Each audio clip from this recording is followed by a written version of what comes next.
پیٹنے والی یہاں دلائل پیش کرنے کی بجائے ہمیں قصے اور کہانیاں سنائیں گے، ہندوستانی فلم مقدر کا سکندر چلائیں گے اور ایوان میں بیٹھے باشعور لوگوں کو ماموں بنائیں گے، لیکن میں ان کی کوئی فلم چلنے نہیں دوں گی اور دلائل سے ثابت کروں گی کہ کامیابی قسمت سے نہیں بلکہ محنت سے ممکن ہے، کیونکہ پھول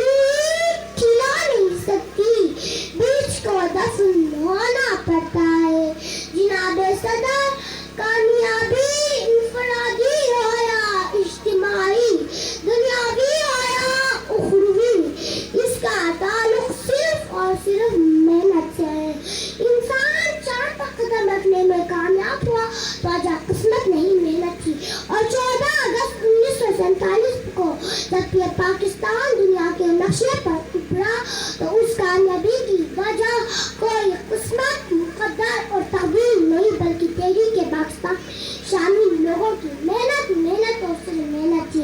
سبھی وقار، اگر آج ہم کامیابی کا سہرا محنت کے سر سے اتار کر زبردستی قسمت کے سر پر رکھ دیا تو یاد رکھیے یہ طالبہ و طالبات ہاتھوں کی لکیروں میں گم ہو کر کتابیں پڑھنا چھوڑ دیں گے، جدوجہد، محنت، کوشش، کام کے فلسفے کو چھوڑ کر فٹ پاتھ پر بیٹھے عامل بابا سے ناطہ جوڑ لیں گے، اور آج کے دن ہونہار بچوں کی تیاری اور محنت کو دیکھ کر لمبا لگانے کی بجائے آخر میں اول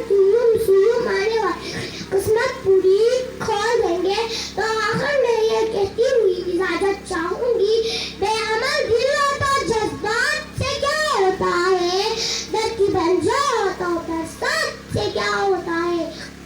عمل لازمی تکمیل تمنا کے لیے، ورنہ رنگین خیالات سے کیا۔ وہ سلام پاکستان۔